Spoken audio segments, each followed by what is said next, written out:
Today, in our Marriage Around the World series, we are going to compare the culture of customs of marriage in Guatemala to that of marriage in ancient Rome. I, your host, Magistra Moynihan, and I will be joined by our guest, Senor Manuel McGrath from Guatemala. Welcome. The four portions for our episode of Marriage in Guatemala versus Ancient Rome are courtship, ceremony, the roles of marriage in society, and also the roles of marriage within the marriage. Things off, we travel to the land of ancient Rome. Here is a picture of ancient Rome during imperial times. It was a fun place to live. There are 7 hills with 14 major regions. It has a circumference of 12 miles. Almost 2 million people lived in Rome at the time of the marriage of Cornelia and Valerius. These inhabitants represented every province of the empire. We will also travel to Guatemala, and Guatemala is located in Central America. It shares its borders with Mexico and Belize, El Salvador, and Honduras. The area in square miles is 42,000. This is a little bit larger than the state of Maine. And the capital is Guatemala City, where 2 million Guatemalans call their home. First is the concept of courtship. In ancient Rome, there was no courtship. A marriage was arranged by the fathers of the couple, as the purpose of marriage was financial and political. A Roman wife was expected to bear children who would then perpetuate the name and reputation of each family. Both fathers wanted to maintain the respect that each family enjoyed, so each father made a careful selection of a spouse for his child. Frequently, there was an engagement ceremony called a sponsalia. It was held at the home of the bride's family. The bride was given a ring by her fiancé, and there was a quiet dinner between both families. The engagement period was short. In Guatemala, there is also an engagement period, but first there is La Pilda, which means asking the bride's parents for her hand in marriage.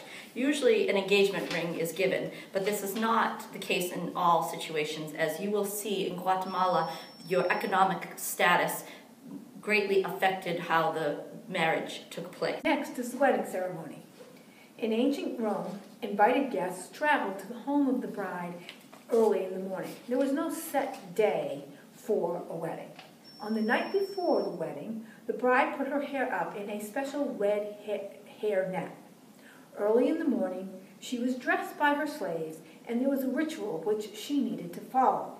The bride wore a white dress called a tunica recta, and she wore a yellow shawl called a palla. She wrapped a cord around her waist called a cingulum herculeum, and a metal collar as a necklace. Over her hair, the bride wore a bright orange veil called a flammeum, and she put a wreath on top. The bride, now properly dressed, welcomed the guests with her father. Guests included relatives and clients of the father. All guests gathered in the atrium of the home. The groom was usually the last to arrive. The auspex inspected the sacrifice made to the gods. Usually an animal, such as a pig, was killed, and its entrails were studied to determine if the marriage should take place. During this time, the guests would eat the meat, and then the ceremony would proceed. Along with 10 witnesses, the bride and groom signed a nuptial contract with the proper wax seal. Once the entrails of the sacrificed animal have been declared positive, the auspex proceeds with the ceremony. The pronuba, a married attendant of the bride, joins the right hands of the bride and groom. The couple exchange vows between each other with this formula: Ubi tu Gaius, I Gaia. Guests then shout Feliciter. After a day and night of merriment at the bride's home, the couple return to their new home. There is a parade to accompany the newlyweds. The parade is led by flute players, 5 torchbearers to light the way, 3 boys and 3 bridesmaids. Nuts are thrown by bystanders at the boys as they march along with the bride and groom. Upon arrival to the new home, the groom lifts up his bride over the threshold of the door, which is covered by a white cloth and branches. In Guatemala, children are very involved in the wedding ceremony. 2 children usually enter first, carrying pillows with the wedding rings on them. Another child carries 13 coins, which the groom offers to the bride after the ring ceremony, so God may give them abundance and well-being. The bride and groom enter next, and the child comes behind, holding up the veil of the bride. After the marriage ceremony, the best man and maid of honor put a cord over the bride and groom's shoulders to symbolize their union as a couple. What does the bride wear, you ask? The bride wears a long veil about 6 feet long. The belief is the longer the veil, the happier the couple would be.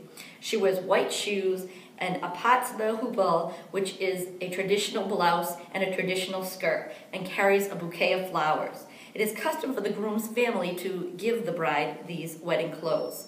For the man, it is much simpler. He wears a suit and dress shoes.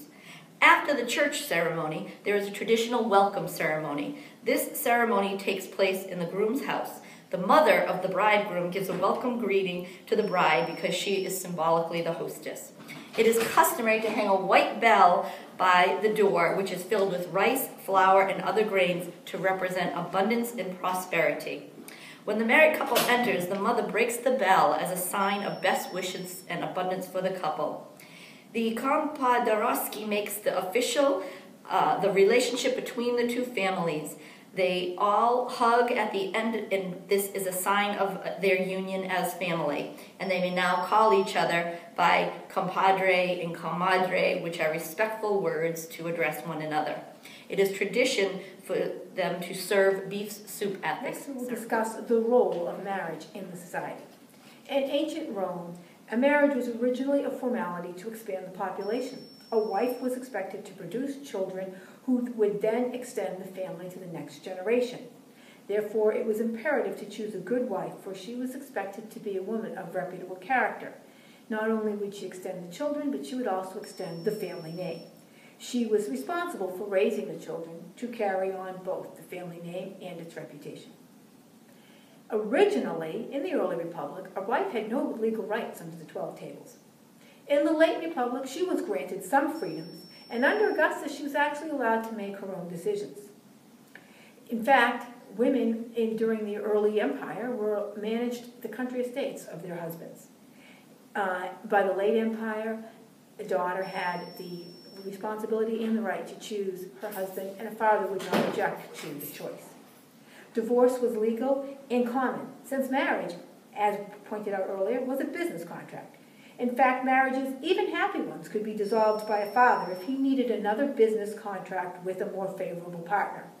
Sulla married a young woman as his 5th wife. She was newly divorced. Augustus made Tiberius, his adopted son, divorce his wife in order to marry another woman. In the empire, frequently women divorced their husbands, and the dissolution of a marriage was prevalent both between the husband and the wife. There was no legal age for marriage in ancient Rome, and often there was a large gap in age between the bride and the groom. Unlike many other ancient customs, Roman women enjoyed much freedom in their marriage. They ventured to shops, visited friends and relatives, and entertained. Women in Rome were respected in society, and they were regarded as their husband's partner. The woman and wife raised the husband's children, managed his property, and accompanied him to banquets and other evening activities. The wife of a prominent Roman shared his position in political life. Generally, there were 2 to 3 children in a family. A family with 3 children was given special status in imperial Rome, and that mother was held in high esteem. In Guatemala, the nuclear family is preferred as the most domestic unit among both Latinos and Maya, the 2 main groups in Guatemala. The legal age for marriage in Guatemala is 18, but with parental consent, women may marry at 14 and men at 16. The exceptions may also be made if the woman is pregnant. Restricted access to health education means that many girls become pregnant at a young age. with the average number of children per family is about 4 it is among the highest in Latin America. Young couples may live at first in the home of the man's parents. If that is inconvenient or overcrowded, they may live with the woman's parents. Wealthy Latinos often provide elaborate houses close to their own homes as wedding presents for their sons and daughters, which is vastly different from those who move in with their parents of poorer economic status. Marriage in society depends greatly on the class. The way marriages work are that they are sometimes arranged in Mayan communities, although most couples choose each other and some even elope. Parents may disapprove of the selection, but the children are likely able to persuade their parents. Monogamy is the rule, although many men has a mistress as well as a wife. Among the poorer classes, both Mayan and Latino, unions are free and ties are brittle. Many children do not know, nor are they recognized by their fathers. Formal divorces are more common than people believe. Despite the disapproval of the Catholic Church, until recently, a divorced woman did not have the right to retain her husband's surname, but she may sue for share of his property to help support herself and her children. Although same-sex marriage is not legal in Guatemala, homosexual activity is not against the law. Many people who have come out as homosexuals in society face discrimination, even from their own families. Argentina and Uruguay are the only 2 countries in Latin America that have legalized same-sex marriages at this time. Finally, we will touch upon the roles of the man and the woman in the marriage. In ancient Rome, roles were traditional. Men provided for the entire household. Upon entering a marriage, a woman surrendered all of her property rights to her husband, and so she was completely dependent upon him for sustenance. However, the mother of the children was responsible for the transmission of Roman values to her children. She should be a woman of impeccable virtue, called pudicitia. She must possess chastity, purity, and virtue. Since this role was critical, her character was the most important consideration in the arrangement of a Roman marriage. The existence of the Roman Republic and the Roman Empire was dependent upon the understanding of the Roman character. The family provided that sense, and it was transmitted from one generation to the next under the tutelage of the Roman mother who possessed this pudicitia. Romans were able to maintain their civilization for as long as they did, over 1,000 years, solely because of this foundation of family life. The roles of marriage, again, depend upon the social economic status in Guatemala. Among both the Mayan and the Latinos, the women are associated primarily with domestic world, and the men work in agriculture, business, and manufacturing. Many families support themselves by growing their own food and by selling crops, and by practicing handicrafts such as weaving. The man's work consists of working in the farms, practicing such crafts, and selling produce. Usually the men work in the fields and pick fruit. The woman is at home taking care of children, cooking, cleaning, and may occasionally help work in the fields. Many women in Guatemala own a clothing business by sewing garments that are traditionally worn in Guatemala with fine embroidery. It is a custom that is done by many Guatemalans and a great way to earn money. Indian and poor Latino women are often browbeaten and physically mistreated by men. Their only recourse is to return to their parents' home, but frequently are rejected by the parents for various reasons. This does not typically happen to women in higher economic class, especially if the marriage was arranged by the parents. Middle and upper class Latino children, especially in urban areas, are not expected to do any work until they are teenagers and beyond. They may attend private preschools, sometimes as early as 18 months, but formal education begins at age 7. Higher education is respected as a means of rising socially and economically, but again, depending upon the class which you belong to, not all people are able to secure such education. Children are educated to the highest level which they are capable, depending on the finances of the family. As you see, life is very different for the people of Guatemala who have money versus those who do not. We hope you had learned a lot about marriage customs and cultures of both ancient Rome and Guatemala. Good night.